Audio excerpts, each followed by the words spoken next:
धन्य है। नरकों का वर्णन किया गया, कौन सा जीव कौन से नरक में जाता है। 28 प्रकार के नरक होते हैं, तामिस्र, तामिस्र, रौरव, महारौरव, कुंभीपाक, असीतपन, शूकर्म, कृतभोज, अंदर, सप्तसुरमी, वज्रकष्ट, वैतरणी, भूयो, प्राणरोध, ये कई प्रकार के नरक हैं। कईयों का कष्ट तो हमें इसी जन्म में मिल जाता है। जो यहाँ भोगने लायक नहीं होते हैं कोई कष्ट ना, तो उनका हिसाब किताब नरक में होता है। बोलो जय श्री राम। जैसे परस्त्री का हरण कर लिया, बच्चों को मार लिया, तो उसका कष्ट हमें सीधे अगले जन्म में ही मिलता है। और क्या बन करके मिलता है। उसका धन चुरा लिया तो उसका कष्ट यही मिलेगा।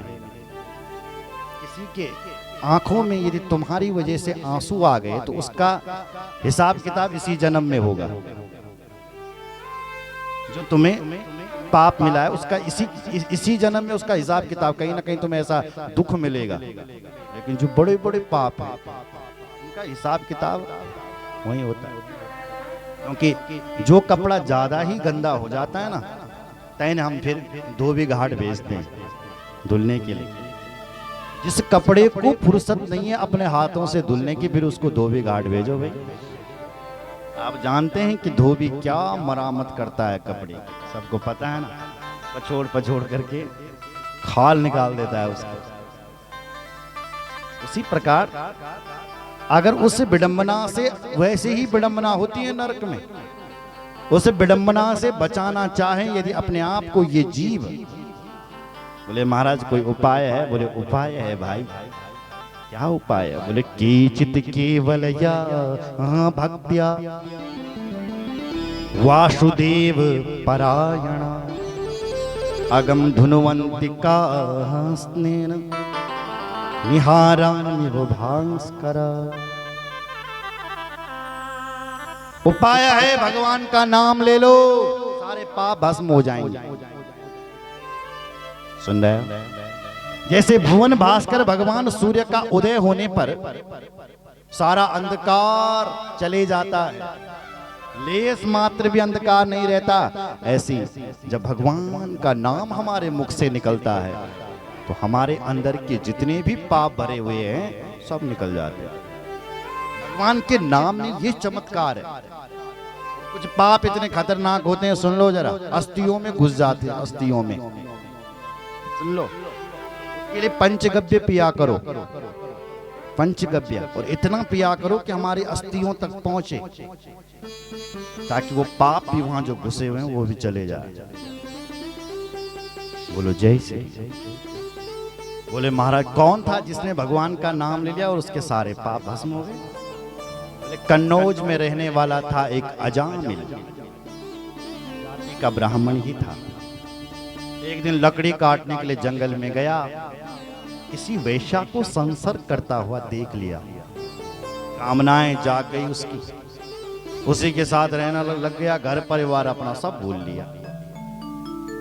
भगवत इच्छा से इसके पुत्र हुए, 9 हुए, 10वीं नंबर का होने वाला था।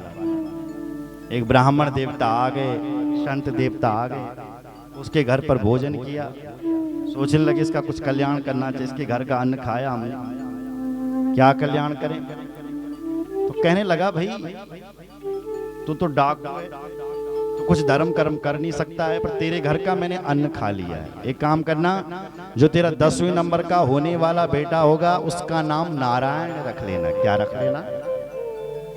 नारायण। इतना कहकर के चले।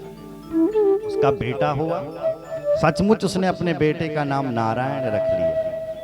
अब जब मौत सामने आई ना मेरी माँ, जब मौत आती है ना तो इतना कष्ट होता है जैसे 10,000 बिच्छू एक साथ काट ले इंसान को। मरते समय इतना कष्ट होता है।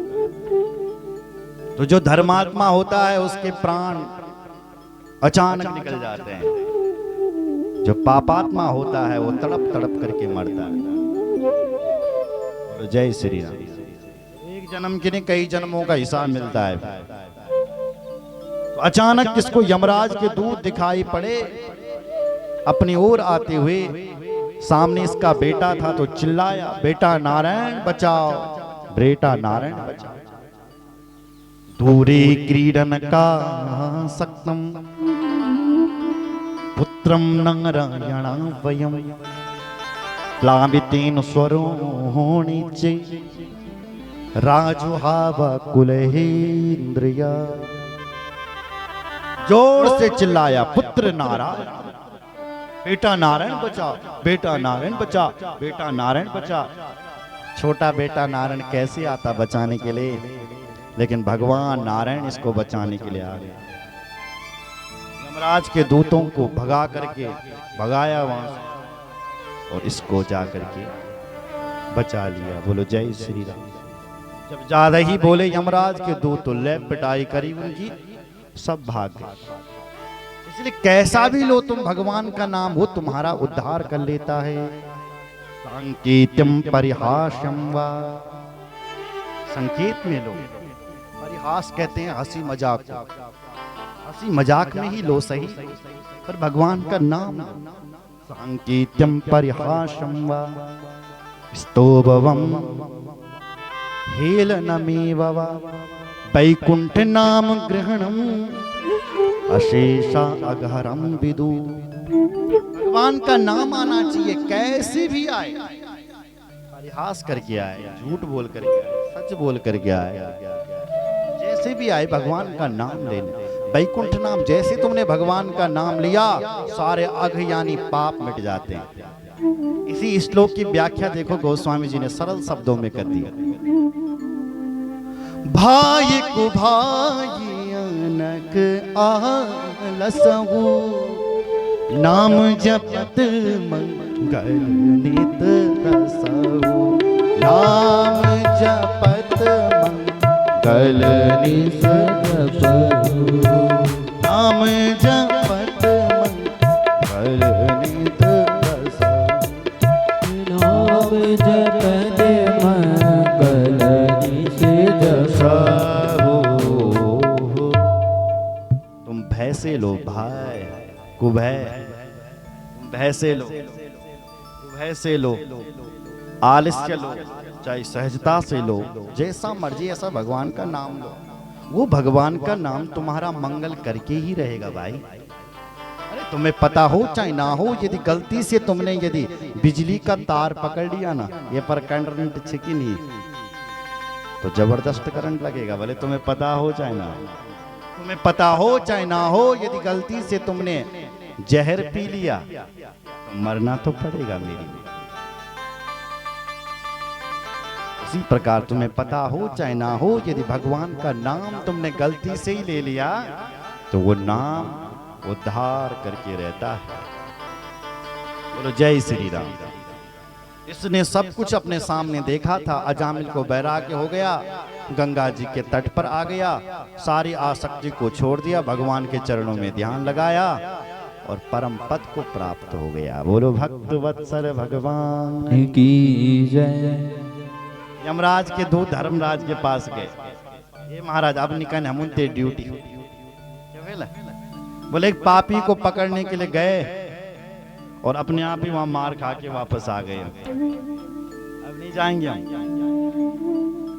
क्या कारण था? बोले कारण इतना कि उसने अपने बेटे का नाम नारायण ले लिया। बस हमने उसको पकड़ा कि ये पापी है, कहते नहीं इसने नारायण नाम लिया। यमराज ने मुंह पे हाथ रख लिया, नारायण नाम मत लो। क्यों? बोले तुमने ज्यादा ले लिया, जितने पापी यहाँ भरे हुए ना जेल खाने में सबको मुक्त करना पड़ेगा। बोले महाराज इस नाम की महिमा क्या है? बोले इस नाम की महिमा दुनिया में कोई नहीं जानता है। धर्मराज कह रहा केवल 12 लोग हैं जो इस नाम की महिमा को जानते हैं। इनको कहते हैं 12 महाभागवत, 12 भागवत। कौन कौन है वो? बोले स्वयंभू नारद शंभु कुमारा कपिलो मनो प्रहलादो जनको भीष्मो बल्लिर्वयं सकिर्वयं। ये 12 महाभागवत, इनके नाम लेने से भी भगवान प्रसन्न हो जाते हैं। इसलिए मैं तुम्हें क्या इस नाम की महिमा को बताऊं, कोई नहीं बता सकते। गोस्वामी जी ने सरल शब्दों में लिख लिया, कहाँ लगी नाम बड़ाई, और राम न सकही नाम गुण, राम न सकहि राम गुण गाए, राम न सकही नाम गुण, राम न सकहि नाम गुण गाए।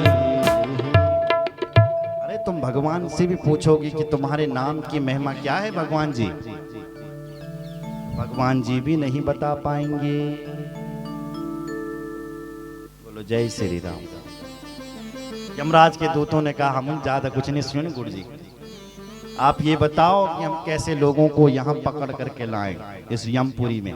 तो सुनियाला जरा, वो लोग नंदबल यमराज का घर में, यमराज की यमपुरी में कौन से लोग जाते हैं सुन लो। जिह्वान भक्ति भगवत गुण नाम ध्येयम्, चेतस्न स्मरति चरणारविंदम्, कृष्णाय नो